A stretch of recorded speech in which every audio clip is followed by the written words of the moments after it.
In this video, we will quickly go over how we can change a given arbitrary array into a heap. There are three things that we should always keep in mind while we are building a heap. In this case, we are building a max heap. Is that at every point, the given heap should be a complete binary tree, that the value of the parent should be larger than each of its children, and that every node is going to be a max heap end of the day. Inserting the first element is usually the easiest because our heap is currently empty, so we can just go ahead and insert one and then take this off the list.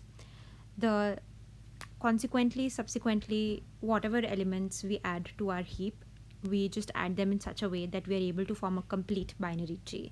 So in this case, the next element will actually be added as the left child of my current element 2. Now, is this a complete binary tree? Yes. Is the parent greater than both the children? No.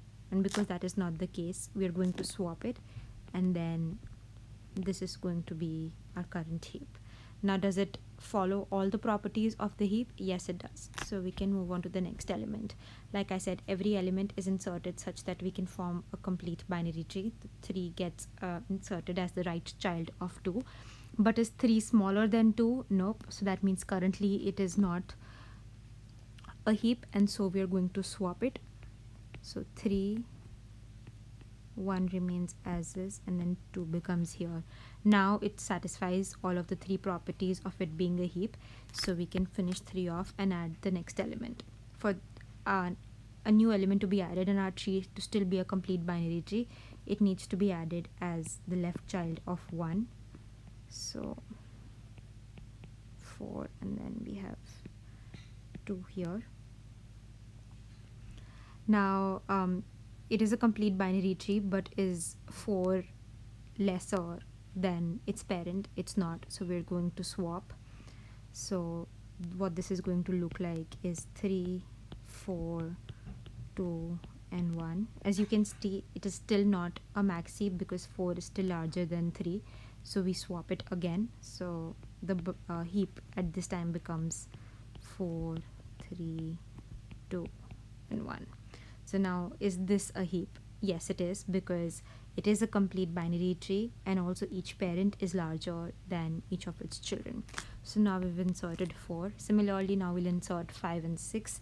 For it to be a complete binary tree, 5 should be added as the right child of 3. Is 5 lesser than 3? No. So we're going to swap it.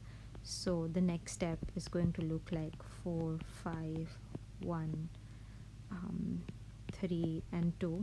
Is it a heap right now? Nope, because 5 is still larger than 4, so the child can't be larger than the parent, so we swap.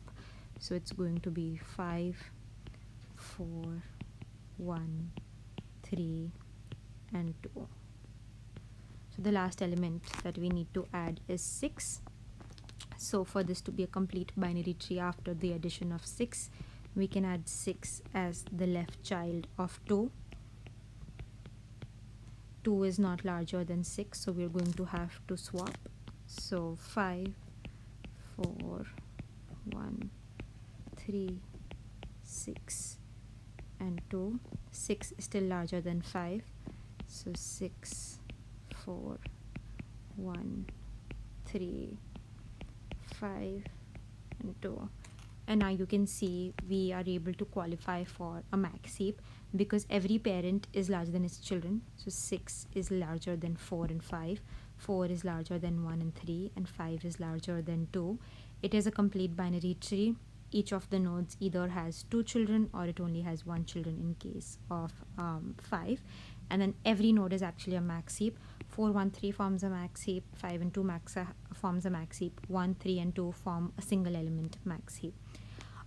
This also shows us another property of a max heap, that the element at the root node is actually the largest element in the entire tree. Now if we go ahead and write the indices for making it so from top to bottom, left to right, to make it in an array, so 1, 2, 3, 4, 5, and 6, our final array will actually look like 6, 4, 5, 1, 3, 2. It is not sorted in the conventional way, but it is sorted in terms of priority in the form of a max heap.